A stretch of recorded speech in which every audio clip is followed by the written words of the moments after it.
So, hello, everybody. Welcome to the next episode of the EMEA Recruitment Podcast in partnership with our good friends over at Operation Smile. As my colleague Rose has mentioned, we're delighted to welcome Marco onto the podcast today. So, hopefully, you can still hear and see me okay, Marco. Perfect. Yeah, thanks for having me. Excellent. No, great to have you on the show today. I know we've got a good list of questions to go through. Some of these questions have come from our network internally, some externally. So it should be an interesting one for yourself and the viewers as well. So we'll have a good chat today with a bit of luck. So before we start, I mean, whereabouts do we find you today, Marco? What part of the world are you in? Currently, I'm based in Basel, Switzerland, and working here for an international chemical company. Live here with my family. We moved to Basel like 5 years ago, when actually we met exactly 5 years ago. And since then, we are here and settled in Basel. Mm-hmm. Nice place to be. And I guess now back in the office now after a period of time, obviously at home through the COVID situation. So does it feel nice to be back in the office for a little bit now? No, absolutely. That's of course, it's just a different feeling. That's right. I mean, we have quite a small headquarters here in Switzerland with approximately 22 people. So we of course complied with the rules from the government, with home office, etc. But as soon as it was kind of permitted, we tried to always regularly meet up in the teams. Not every day, not the full team, but at least we tried always to have a good mix between kind of online meetings and physical meetings. But of course, I much appreciate that we can meet now all together and have again physical meetings, because I do believe it makes a difference, particularly for longer meetings and discussions.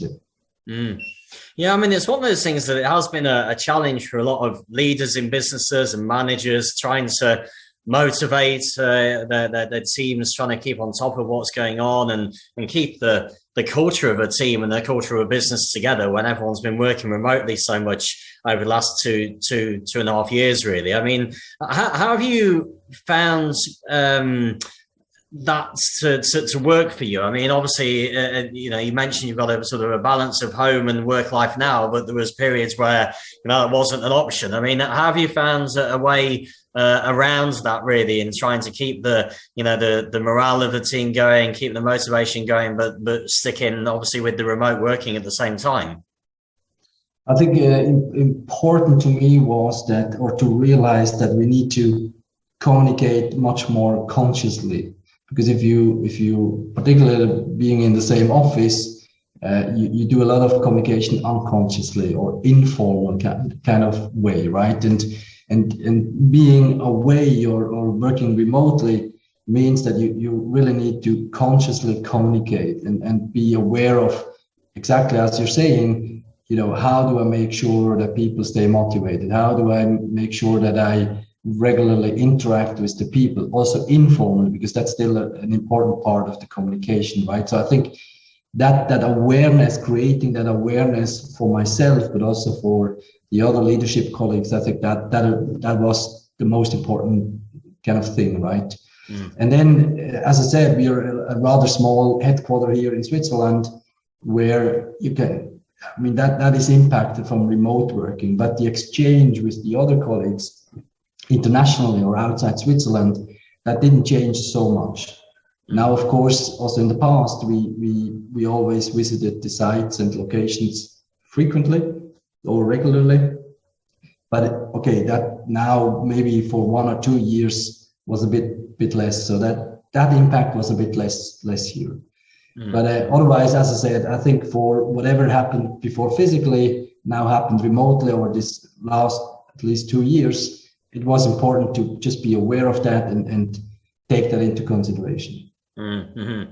And I guess, before we go into the list of questions that we have, I mean, one of the things I usually like to ask, I guess, especially over the last 6 to 12 months is, Is there anything positive you feel you've taken out of the whole COVID situation? Because I guess it's easy to list the things that we've had that have been negative over this time. But is there anything that stands out to you that when you think, well, actually, looking back now, this is left us in a better situation or more positive to look back on? Yeah, I mean, particularly from a business point of view, I think the positive thing is that everyone realized that business continues whatsoever, right? So and also if we really use the technologies we have, the tools we have, and be probably a bit more aware of how we work together, things will not be impacted so negatively. I think that was a good positive kind of learning.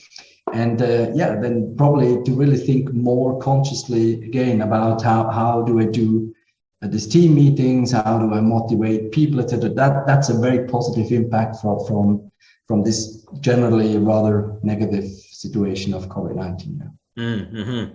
And I mean, I guess one of the things clearly with it being a recruitment podcast and the fact that the things you mentioned there, technology, tools, people and teams, helping people to change jobs over the whole COVID period was something that we were working on a day-to-day basis, but it had its challenges. But you obviously were one of the people that did change jobs over COVID. So, I mean, how was that experience for you going through the process in the middle of all of that?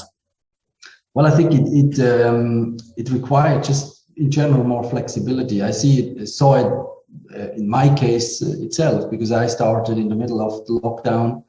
In this new company, I started, having interviews completely remotely, right? No physical interviews at all. So that, of course, is a bit different. But I think it was good to just remain open, flexible as much as possible, and then probably take even more time to find out whether there's a match between company and candidate, because I think you get a faster, a better feeling of that match if you meet someone physical.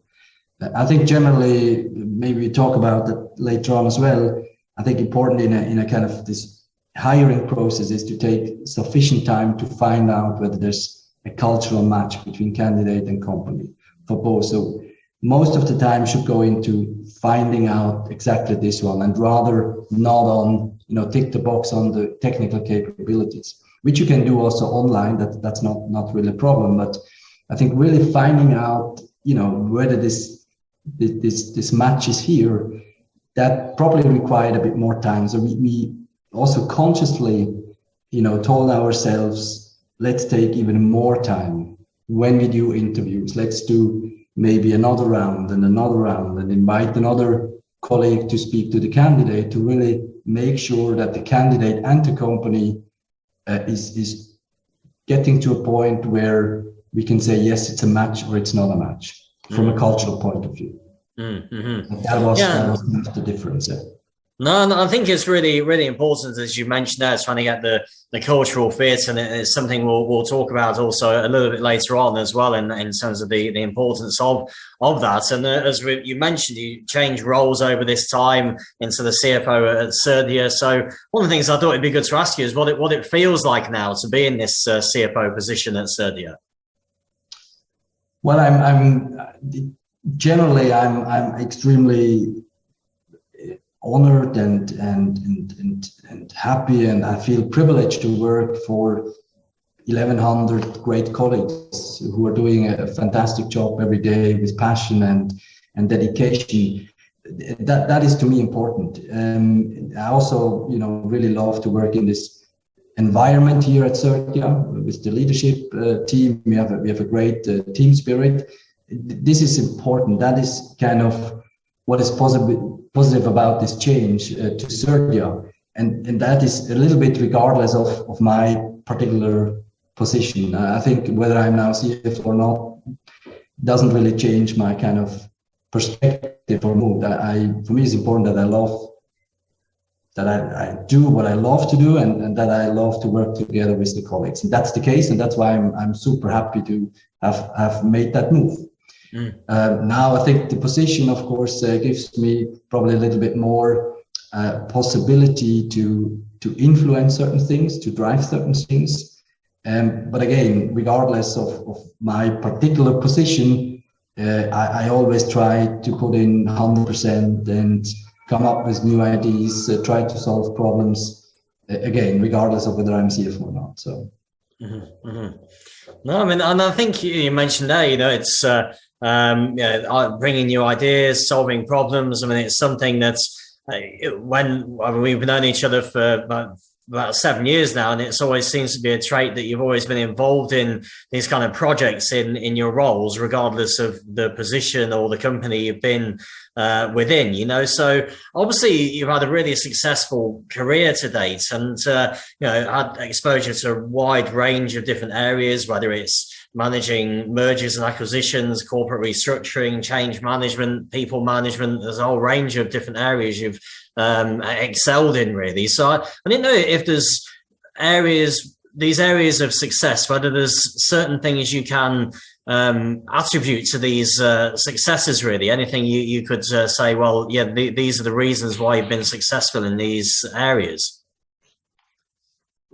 I think whether it's now kind of an M&A transaction or a transformational project or process or transaction, I think usually in this kind of projects, there's quite a high level of complexity. It's a lot of different perspective. There are uncertainties in these transactions, or the environment is changing quite fast, or the circumstances are changing fast. And I think the ability to navigate through the complexity and ambiguity to a certain degree, and also to take out complexity from these processes, I think that is of course instrumental. And also that together with running, whether it's now a transformation or an M&A, but running that as a proper project and a change management kind of thing, that is important. I think usually, because of the complexity, we tend to not properly set up projects, treat it as a real change management kind of thing. The implementation or the result of it gets a little bit kind of probably not so successful.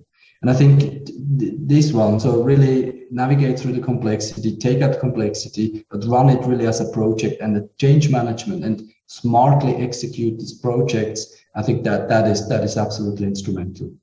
Yeah. Usually, this kind of projects or initiatives fail because, yes, maybe the design, maybe the idea is good, maybe the solutions we have in mind is good, but the execution of it and the inability to take out complexity actually makes the project to fail. I mean, what I find interesting now, I mean, you mentioned, dealing with high levels of complexity on projects to lead it to successful conclusion. And I suppose when you talk about complexity, you normally would think there's a lot of data, a lot of information, lots of things going on across various different departments and individuals. So it's just a huge amount of moving parts to consider. So do you feel that the reason you've been successful working on complex projects is because you have a very strong focus and attention to detail? Is that what you might say is a strength of your character that has helped you with that complex projects? I think that's an extremely important part of project management. You're absolutely right. I think that's probably where my strengths lies. Project change management. That's surely one thing which really includes exactly such elements. So project management or running project doesn't mean just to kind of fly over certain things high level. It really needs focus. It needs that you take out sufficient time to focus on it. It means really early planning, onboarding, making sure you have the right resources within the company. You have the right and sufficient resources from external parties. and then really to manage it, follow up, give feedback, go back, check details, etc. That's, yes, you're absolutely right. I think, but that's for me part of this project change management thing.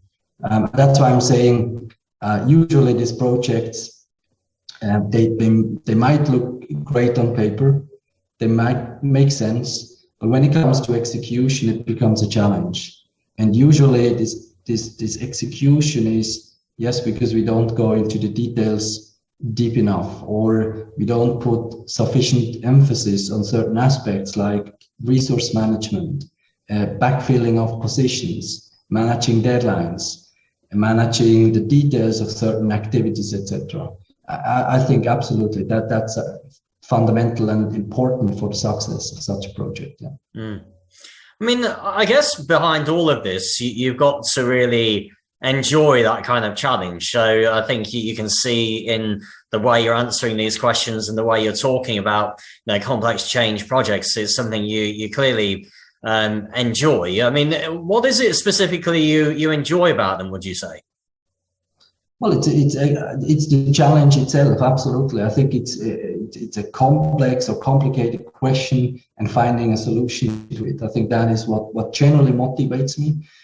Finding solutions, come up with new ideas, and then running such projects, an M&A project or transformation project. That is in general what motivates me. I think if it becomes too much of kind of boilerplate or daily business, then probably that is what makes me getting bored very quickly. That's maybe a little bit my that's not necessarily my strength, so to speak. Mm-hmm, mm-hmm. But I mean, it's one of those things that, I mean, since I remember meeting you the first time, I think it was shortly before the birth of your second child. So you had a second child on the way. You were doing a major transformation project. You were in the middle of studying an MBA, and I think you just relocated around that time as well. And I just remember coming away from that meeting thinking, how is this possible? One person can do all of this at the same time, but more importantly, how they can do it well at the same time. So are you just somebody who's very strong on time management and priority setting, so that you don't, because I guess with everything you have going on, it will be very easy to work all the hours that you can, but given that you have the responsibilities at work, responsibilities at home, and you want to continue to improve yourself as an individual with the studies, that you've got to have very, I suppose, fairly strict time management and priority setting. So are you someone who sits down and writes these things down and tries to stick as much as you can to your time and the priority setting? Yeah, absolutely. That's indeed what I do. So I also really every week I debrief for myself the week I just passed, and I kind of brief the week ahead. That's consciously what I do every weekend anyway. And then of course also longer term. Of course, I'm rather someone who plans or tries to have a plan in place with priorities, with focus areas, etc. On the other hand, I still try to be flexible enough to change the plans, because the plans will change. That's also kind of given. But I think one thing is, again, I like to have different challenges. I get probably quite fast bored. So that's why, such situations where, like there's a change in the family, there's, change in business, and maybe I do some education, etc. That's a good thing, right? Because that's kind of a challenge. So in general, I like that. But then, of course, you need to have the right people around you. You need to have the right teams around you. I think without that, it's anyway not possible, right? So it wouldn't have been possible to do that without having an extremely flexible and also a wife who understand all this context and support it, without having great teams at work supporting here in the right way. And also, like you mentioned, the MBA I was doing during that time, of course, also here. I mean, that was not something I did just purely on my own, right? There was teamwork, exchange in different team and groups, etc. So also this wouldn't have been possible without having great colleagues and great people around. So I think it's generally, of course, I like to do different things at the same time, to be a bit challenged. I think that's always good. But you need to have the right setup with the right people around you. Otherwise, it simply doesn't work.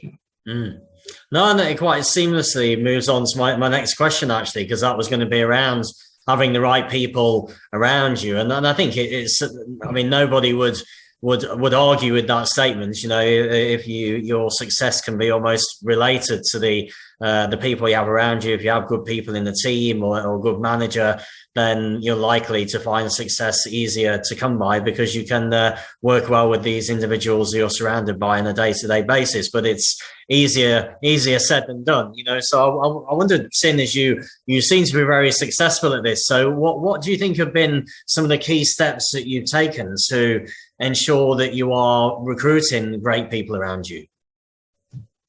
I think it's probably going back to what I touched on quickly at the beginning of our conversation.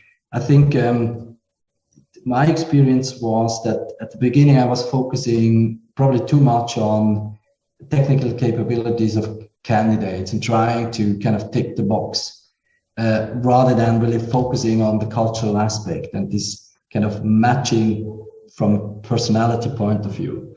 So as soon as I know more or less, okay, you know, the candidate brings the right experience and more or less technical capabilities, then I really want to focus on finding out whether that could work, that could be a fit for both parties, for the candidate, but also for the company. So, and that means I really think I personally do that, really spend a lot of time on recruiting, spend a lot of time talking to the candidates, sometimes also in a very informal way, but really to and also try to kind of map different elements of this culture, right? For example, if, you know, Sergio here, we're not a very hierarchical kind of organization, and I think it's important to be fast and interact, etc. So if I interview a candidate and I feel that's more a person who likes to be in a hierarchical organization with formal kind of communication processes, then it's simply not a fit, regardless of whether that person brings along all the technical capabilities and the right experiences. It will not work. And I think that is important. It doesn't mean, however, that I'm looking for people only being more or less or thinking in the same way as I do. That's also important to me, that I really make sure that I have most of the people around me being completely different than I am and think completely different than I do. Because I think that element of make sure that the culture is a fit and make sure you have the right diversity in your teams is extremely important.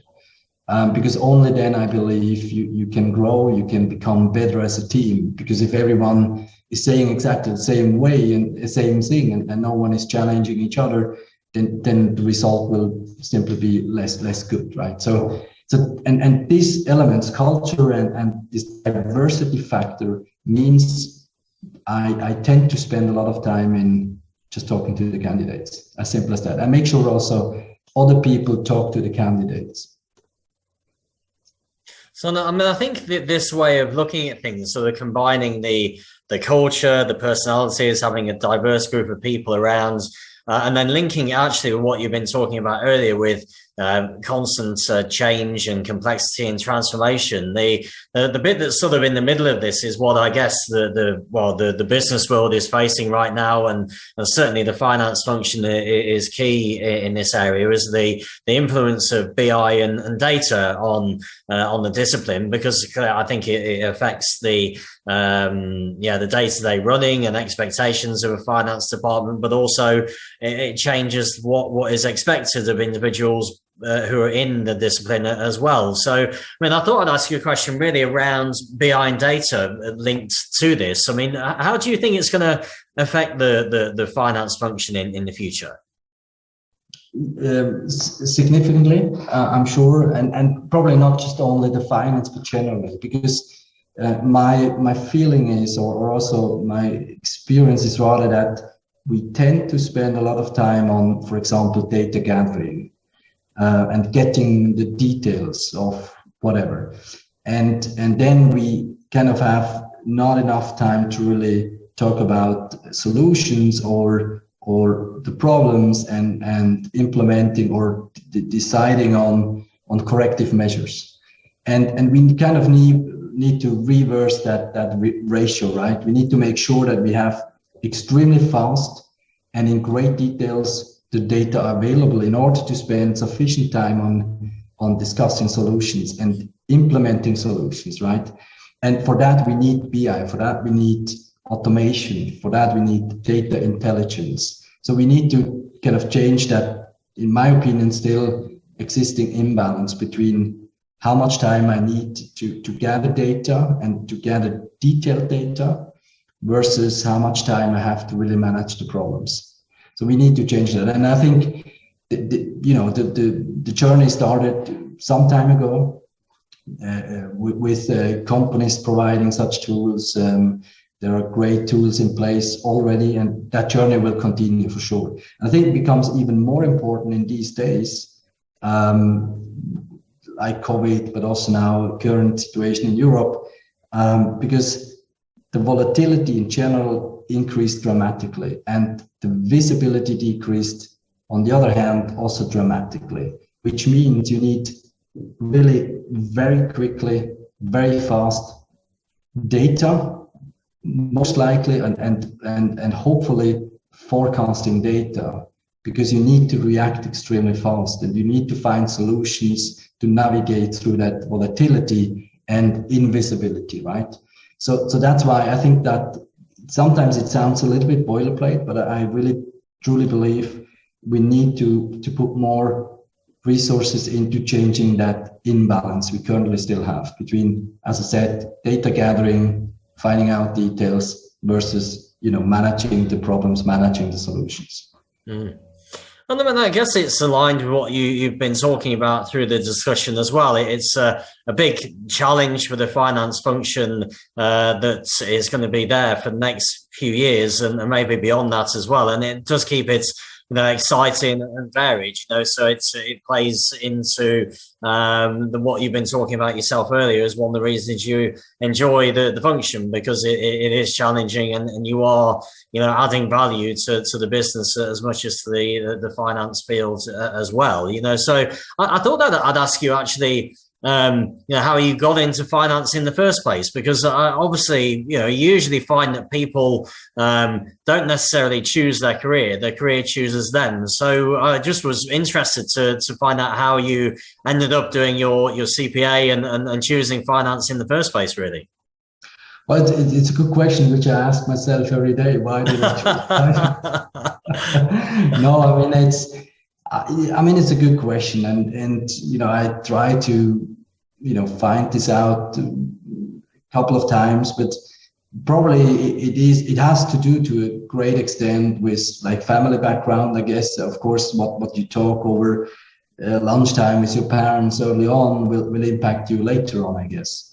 And so that's surely an important element. I think it will not be honest to not commit that. So for sure, my parents' influence is here. And then it's kind of the journey. I started in a university. I went to the University of Applied Sciences, focusing more on finance related topics. I never had really the kind of objective to become an auditor or become a CFO, or it's more like the journey to get there, which I always enjoyed. And I think that what I then learned also during that journey, what motivates me, what I find interesting is again the different aspects. Finance is not just finance. Finance for sake of finance is useless, right? But there's, you contribute to a business by connecting the dots, by giving insights, by helping finding solutions for the business. And I think finance is a great kind of space where you get all the elements, where you see a lot of things, you understand how a company works, you understand a lot about the processes, also business processes, etc. And I think that is always what kept me being very interested in continuing whatever steps in finance. Mm-hmm. So yeah. No, it's always interesting to hear, and I think what you mentioned there is the value that finance adds to the business from an operational and strategic point of view. And I think this has changed a lot over the last 20 years. I mean, certainly when I started recruiting in finance 22 years ago now, there were plenty of mandates we worked on where it was an old-fashioned accountant, where you were really you had your head in the numbers, and then that you weren't really dealing with many people as a business partner on a day-to-day basis. There was probably 20% of our mandates were those kind of roles, whereas now it is hardly ever you see these roles around. I mean, even the fairly junior accounting positions still now have an element of business partnering about them, because you've got to have that personality, the commercial style, and know that what you're doing is going towards the bottom line at the end of the day. And I just wondered, let's say for anyone listening to this who might be looking to sort of emulate what you've done, Marco, is there any piece of advice you might give to somebody if you were, let's say, for example, you were giving advice to your younger self now and say, okay, well, this is one piece of advice that will serve you well through your career. Is there something that would stand out to you, do you think? Yeah, probably don't listen to your parents, I would say. No, I mean, it's what I find now, particularly for my kids, what I want, and that's maybe also the advice I usually don't like to give advice, because I don't feel like, everyone needs to make her own kind of experience. And I think that is important. That's kind of the advice. Make your own steps, make your own mistakes, see as much as possible, and not focusing too early on just one particular thing. Just stay open, and if you feel like your place is in that area, then just pursue that, go for it, and not try to get influenced too much from anyone else. I think that is kind of a very simple, stupid kind of advice, probably. Mm-hmm. And I feel that is important. So. No, but I think it's good. Good advice, and I think, you do see this more with the younger generation, certainly now that there is more of that attitude to this approach than maybe there was certainly when I was sort of 18 to 25 years old, where you had a standard career path that you were almost expected to go down. Now it's encouraged that people have their own opinion. They do follow their own path and take it where it leads them. So it's good. It's good advice, I think, to give on that side, Marco. And we talked a lot about your past, what you're doing currently, and just now we're talking about taking advantage of opportunities and so on. So I'm just wondering, what is next for you? Have you got any extra study lined up? Anything outside of work that you're planning this year, or anything exciting on that side? Nothing like that. I mean, it's make sure that family is good and stay healthy. I think that is always extremely important. And of course, business-wise, we have a lot of challenges currently to manage. We, for example, just closed out on a refinancing, which was extremely important. And now with all the things and challenges happening in the world, that requires a lot of focus. So I think this year is a lot about this one. And then, of course, there are always kind of plans and objectives and goals privately. So that's for sure. I think that was always important to me, not just to have goals and objective business-wise, but also privately. I think there needs to be a good kind of balance. But otherwise, no, I mean, nothing very specific. I mean, of course, the way we started this year is now completely different, right? I mean, it feels like it's a different world.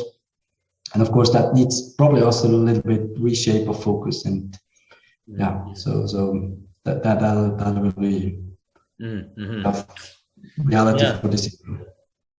Yeah, and then maybe just to the final question really to ask you, Marco. I mean, I mentioned at the start of the show that the podcast is in partnership with Operation Smile, and for anyone who doesn't know, Operation Smile are a medical charity that go out to countries in the developing world and help children who are born with cleft lip and palate issues. And given that they're called Operation Smile, I thought it'd be a nice way potentially to sign off the podcast by just asking you what the last thing was that made you smile, Marco.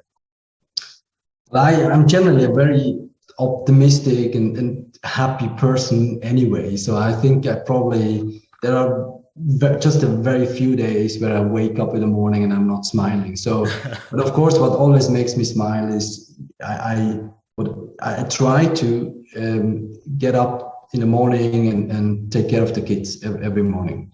And that is always a smile. I mean, that's to see young kids growing up, being good, being healthy, being privileged in living still such kind of a bubble, unreal bubble we have still here in the western part of Europe. I think that makes me smile. Mm-hmm, mm-hmm. Yeah.